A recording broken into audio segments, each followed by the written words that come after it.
नौकरानी ने अभी अभी पोंछा लगाया था। पापा जी, आपने फिर से पैरों के निशान कर दिए। 5 मिनट रुक जाते तब क्या हो जाता। बहू के नाराज होने पर ससुर ने सफाई दी।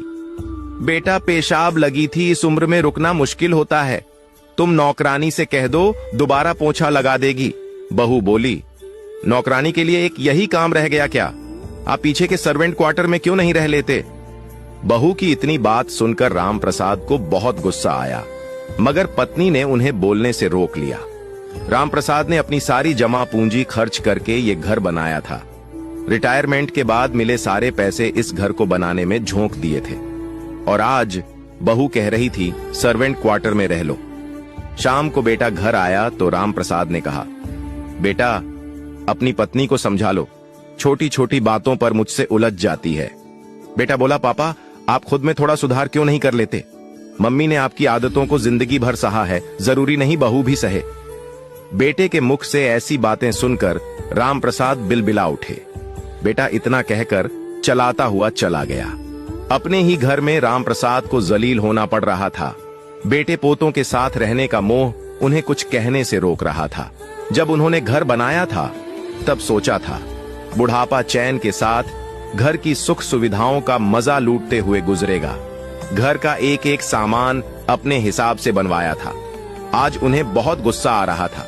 ये सब सोच ही रहे थे कि पत्नी कॉफी का मग लिए उनके पास आ बैठी। बोली, बुरा मत मानना जी, बच्चे हैं, धीरे धीरे समझ आएगी। राम प्रसाद बोले, बच्चे नहीं हैं, ये 2 बच्चों का बाप बन चुका है और मुझे मेरे ही घर में सर्वेंट क्वार्टर में रहने को बोल रहे हैं। पत्नी बोली, गुस्सा ना करो जी, मैं समझा दूंगी।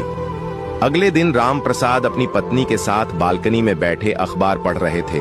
तब बेटा संजीव भी पास आकर बैठ गया। कुछ देर चुप रहने के बाद बोला, पापा, 10 दिन बाद नीता की बहन की शादी है। वे लोग शहर में आकर शादी करना चाहते हैं। वे चाहते हैं 10 दिन के लिए ये घर हम उन्हें दे दें। मैंने आप और मम्मी के रहने का बंदोबस्त पास वाले होटल में कर दिया है। राम प्रसाद बोले, मैं कहीं नहीं जाने वाला, तुम किसी और घर का इंतजाम करके उनके रहने की व्यवस्था कर दो। संजीव बोला, नीता उन्हें जुबान दे चुकी है, सिर्फ 10 दिन की बात तो है, एडजस्ट कर लो। 3 दिन बाद वो लोग यहाँ रहने आएंगे। इतना कहकर संजीव वहां से चला गया।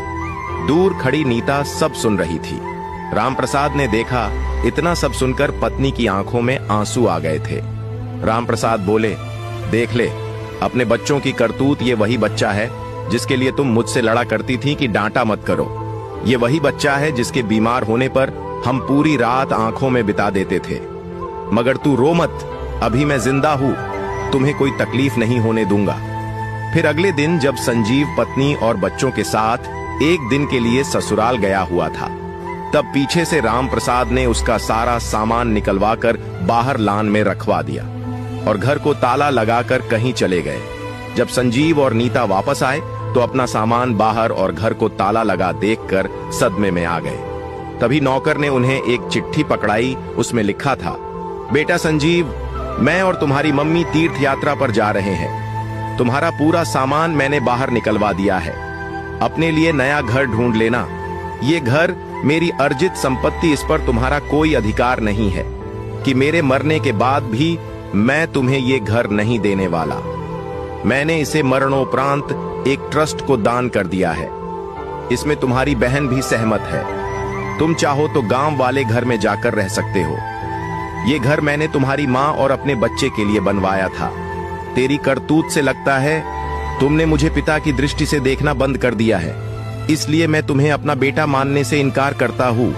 कहानी कैसी लगी कमेंट में जरूर बताइए।